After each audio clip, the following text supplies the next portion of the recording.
Okay guys, today we're going to do a crispy liempo.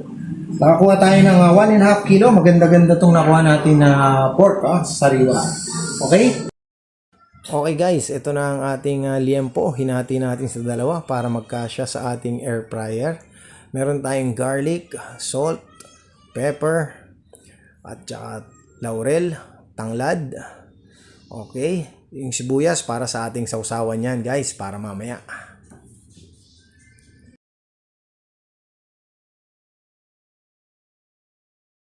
Okay, papakuluan na natin siya guys.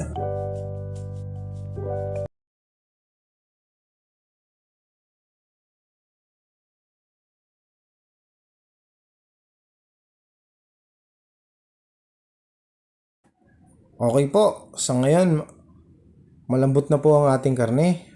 So pwede na po natin siya iahon. Okay. Yan po. Alright. Okay guys, after boiling, frying this size maybe mga 4, no? Yan, sa gitna, no?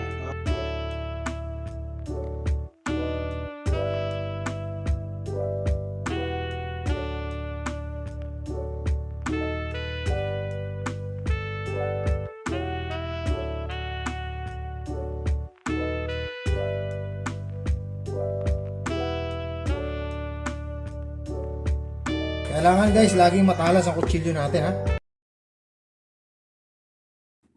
Around 30 minutes time until golden brown guys. Okay po, nasa loob na siya ng ating air fryer. Yan na po, golden brown na siya. Pwede natin siya ilagay sa kumukulo nating mantika. Oh my god. Ingat po at masyadong mainit. Ayan na po siya. Crispy na guys. Pwede na natin siya iahon. Double checking. Finishing presentation. Ayan na po guys ang ating finishing. It's up to you guys Pwede kayong magsuka, pwede kayong